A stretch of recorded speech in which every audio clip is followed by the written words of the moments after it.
The night was an abyss, swallowing the world in its inky blackness as I cruised down the desolate highway. My headlights cut through the darkness, casting eerie shadows on the gnarled trees that lined the roadside. The wind whispered haunting secrets, and a sense of foreboding settled in the pit of my stomach. I had been driving for hours, the only company being the rhythmic hum of the engine and the occasional rustle of leaves in the wind.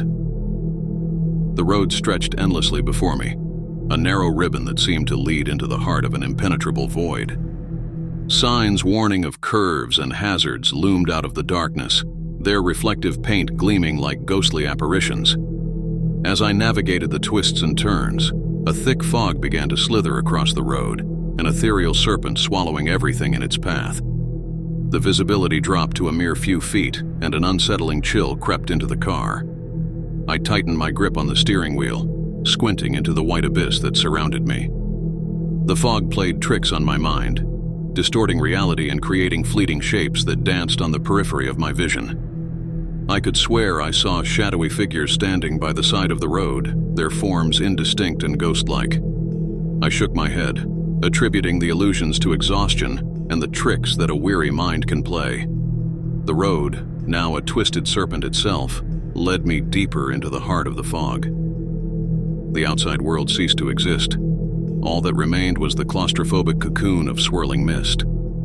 Panic gripped me as I felt a presence, an unseen watcher in the thick of the fog.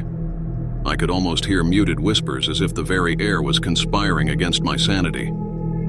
Suddenly the fog parted, revealing an old, dilapidated mansion that materialized out of nowhere. It stood like a silent sentinel, its dark windows staring into the void. The mansion seemed to beckon me, an invitation that I couldn't resist.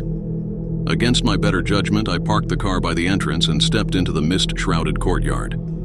The mansion loomed above me, its structure warped and twisted, as if shaped by malevolent forces. The air inside was heavy with the scent of decay, and the creaking floorboards beneath my feet echoed through the empty halls.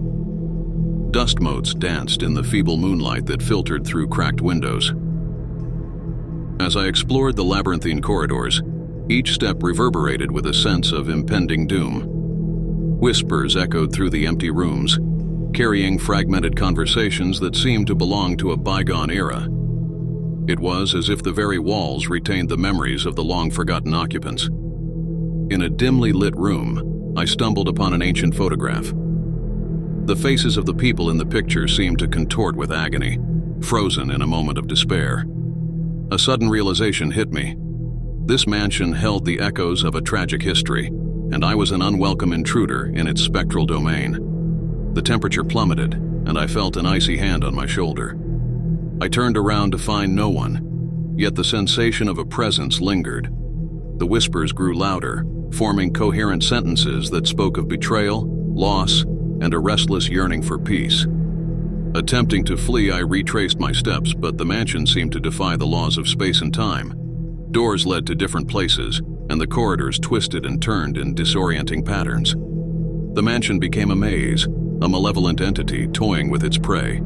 A voice echoed in the hollow chambers, a mournful wail that seemed to pierce through the very fabric of my being. The walls closed in around me, their spectral agony pressing against my sanity. I stumbled and fell, the cold floor embracing me like a vengeful specter. In the final moments of despair, the fog outside the mansion began to recede. Moonlight filtered through the dissipating mist, revealing the crumbling structure one last time. With a deafening roar, the mansion collapsed upon itself, its tortured history consumed by the void.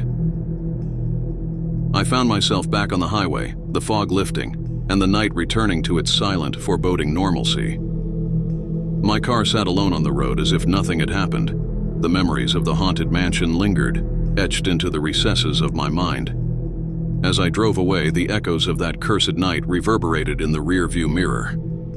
The highway, once a mere path in the dark, now held the lingering spirits of the mansion's tragic tale. I sped into the distance, haunted by the realization that some roads, once taken, lead to places where the veil between the living and the dead is perilously thin.